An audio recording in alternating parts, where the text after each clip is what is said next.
Hi, everyone. Welcome to the Bison post-game show presented by Gate City Bank. I'm Logan Campbell. Jeff Kolpack, Eric Peterson is back with us, and Mike McFeely. We're inside the Alerus, where NDSU just fell to UND 49-24. The Bison are now 4-2 and 1-2 in conference play. All right, guys. That wasn't a fell to. It was a pretty decisive That was a game. Getting rocked and handled for 4 quarters. Yes. Where do we want to start? Do we want to start at the beginning of the game? I think we start with, we can start at the beginning of the game, but let's start with the emotion. In the post-game press conference, head coach Bubba Swigert from UND, I know they've only played 5 times in the Division I era, but he said he felt the 20 years. It's been 20 years since UND had beat NDSU, and they not only won, it wasn't like a touchdown or a late score, it was a total domination, and it started from the beginning. It jump-started with Luke Skokna's 100-yard kickoff return for a touchdown, and he even said himself, he had to make sure he wasn't dreaming. He goes, when I crossed the goal line, I thought maybe I was going to wake up and I was dreaming, but it wasn't a dream. Well, it was a dream for UND, and it was a nightmare afternoon for the Bison. To put into perspective what this means to UND is it's been 20 years, but they've also had to watch their rival from 70 miles away win 9 national championships, get to Frisco a 10th time, beat a bunch of FBS teams, get all kinds of national publicity, host College Game Day twice, absolutely dominate the college football landscape in this region for close to 15 years. Remember that UND didn't go Division I when NDSU did. UND went, you can stay, go Division I, you're going to lose. NDSU just dominated the Division I landscape for 20 years. I mean, NDSU started winning games like in 2006. They were ranked number 1 in the country. UND had to watch all of that. They had to get beat up by NDSU 4 out of the 5 times. And they finally got over the hump today in a game that I'm not surprised UND won. I think we've had questions about NDSU this whole year. The game was in this building, but to do it in that fashion was certainly shocking. But it's like the whole cap came off of it for UND. This is a massive, massive historical victory for UND. Well, defensive line coach Nick Gazer kept saying before the game, this game is won in the trenches. This game is won in the trenches. And I think we saw that UND did that, especially with their offensive line.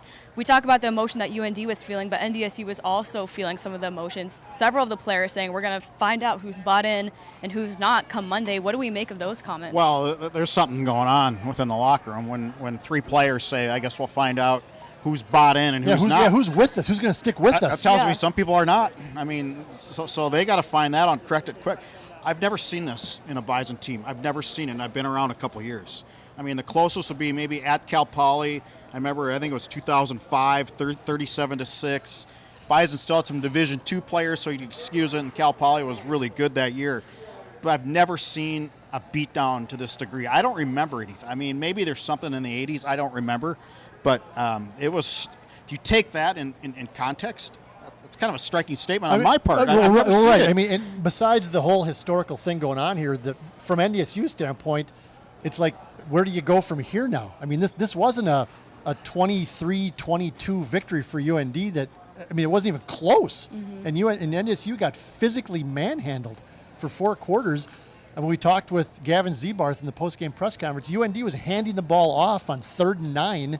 It's like the SDSU was a year ago in the championship game, handing it off to Amar Johnson and Isaiah Davis. I mean, there's some things going on here with NDSU that, can you fix them? Not to get too dramatic here, but can you fix them before the end of the year? There's something going on. I don't know if you can fix them where they're going to make a deep playoff run. I think you look at the season as a whole after the USD game, they had a bad first half, rebounded, made it a game but lost. You could say, all right, maybe that was a blip. Well, it's not a blip anymore. They've had 2 of these type of performances in the last 3 weeks. The alarming thing, just again, their front 7 and the tackling. I mean, there's a 3rd and 4, I remember early in the game when it was still in reach. Isaiah Smith gets it. There's an NDSU defender who has his arms around him at the line of scrimmage or for a 1-yard game. Slips through that tackle, slips through another tackle, gets 5 or 6 yards, extends the drive. I think that led to the touchdown right before half after NDSU seemed to kind of steady the water a little bit and put it to 21-17, but the tackling's not there. I mean, the gap, they're not closing up the gaps. There's seams everywhere, and then when they are there, they're not making the tackles. So there's just a lot of not good stuff going on in that NDSU front 7 and defense as a whole. Just talking about defense, I want to take another look at all 3 phases. Special teams. we heard head coach Matt Entz say this after the game. NDSU prides themselves off of special teams. I've only been here for 3 years though, but I haven't seen special teams perform like they did today. What went wrong? It started from the beginning of the game. Everything, yeah. The kickoff return, a block punt. I mean, those two things right there. And then another 35-yard kickoff return. I mean, it added up to short fields. I mean, yeah, NDSU had the advantage in total yards. If that's the worst statistic I've ever seen in a beatdown, that's got to be. I mean, but you dig inside that, UND had more than 200 yards rushing, and NDSU had 150. In these previous games when NDSU was winning, it was 300 plus, and it could have been 400 plus. And I think Jake Kubis kind of hit the nail on the head, and we kind of knew this a little bit. He goes, maybe in years past we had the type of talent where we could give up a 100-yard kickoff return. We could allow a block punt, and we had so much talent we could cover that up. He goes, we've got to be great in all three phases now. And I think that's where this team is. If they're going to win, they can't jump off sides on a 4th and 1. They can't give up a 100-yard kickoff.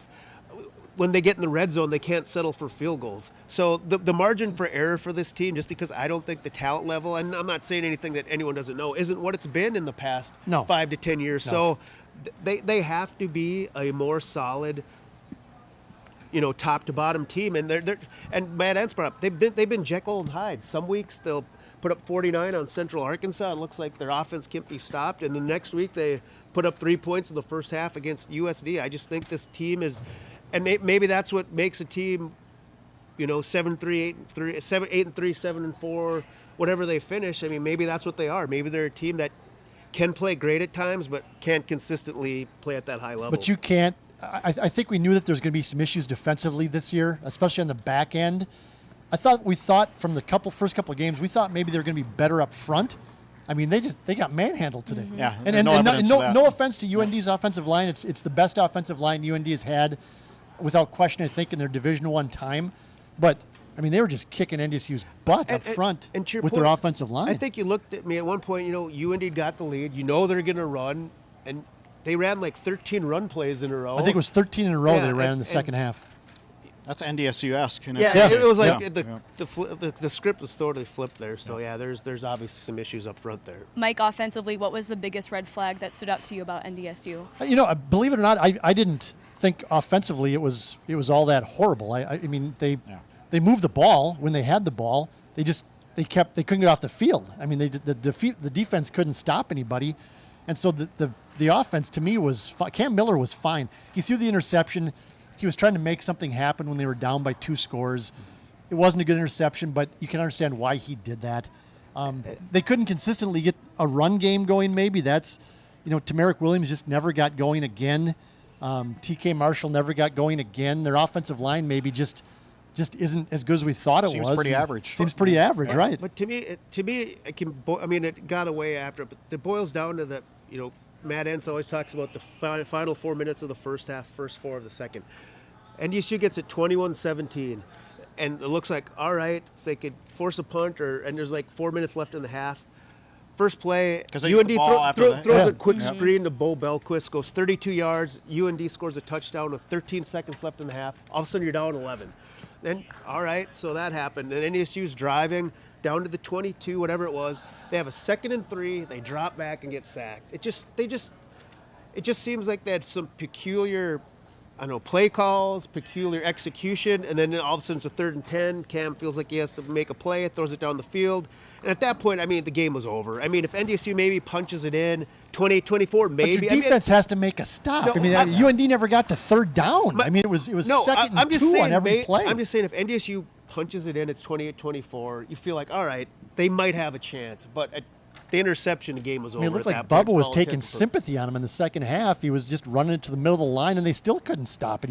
They weren't running trick plays. They weren't throwing it. They were just running it up the middle. The only one was the quarterback sneak pitch out. Yeah. That was about it. Yeah. And that wasn't really a trick play. No, that was just a little misdirection play. So. Well, there's also lots of injuries to report today on this NDSU sideline. We saw Cole Wisniewski leave. He actually never came back onto the field. I was told that it was a concussion that he was diagnosed with. Julian Wodarczyk also never came back out in the field with this in the second half. I was also told he had a concussion. And then Owen Johnson with a full leg brace and crutches at the end of the game. So hopefully we'll get some updates on where they stand on Monday. But next week they have Western Illinois. We heard after South Dakota, some of the players say we're going to learn a lot about this team. What's something you think we'll learn about this team after this game? Well, it's all between the ears now. I mean, it was pretty striking. We've already touched on it a bunch. That there's got to be some come to Jesus meetings, I guess, if you will. That, okay, what kind of team are you? I mean, well, and Coach Entz mentioned maybe it's time to start changing personnel. Yeah, Well, that's mentioned so there's the question. Yeah. And you're right. Yeah. Is the talent there?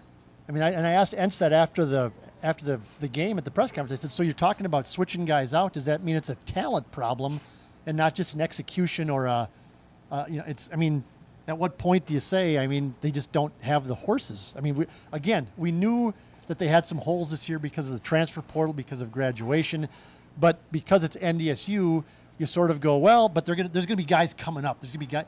I don't know. There's anybody, riding the white horse into the Fargo Dome to help them. Where do they go from here? We're all asking after the game is, where do they go from here? I don't know. They have 2 cupcakes, luckily, and then they go down to Brookings and God help them. I mean, wow. I mean, big picture. I mean, NDSU is not going to be a top 8 seed this year, and unless something drastically changes, they're going to have to beat South Dakota State. They're going to have to win out to be a top 8 seed. That's not and then you wonder if they can't win at SDSU, which I think is going to be a tough climb. There's going to be another team. There's a coin flips. You risk being on the verge of making the playoffs. I know they're in still relatively good position. At one of your houses this week? Yes. Or this year? Possibly, yeah. Well, I think If things go sideways, yeah. There's a very high likelihood if NDSU is a playoff team, they're still in relatively good shape in that respect. They are going to be playing Thanksgiving. And when's the last time that happened? 2010. Okay, so it's been right. it's been a long time. James Madison, by the way. Well, Robert Morris. Yep. Then James Madison. Yep. Well, it'll be interesting to see what changes, if any changes, will be Robert made. Morris, Montana State, Is that what it Eastern was? Washington. Okay. We're gonna have Yes. to fact check you guys. We're gonna have to I fact got check it. you guys. All right. So Mike's NDSU, right. yep, Okay. NDSU falls to UND 49-24 as NDSU is now 4-2, 1-2 in conference play. For Jeff Kolpack, Eric Peterson, Mike McFeely, I'm Logan Campbell. Thank you so much for watching the Bison postgame show presented by Gate City Bank. We'll see you all in the Fargo Dome next week.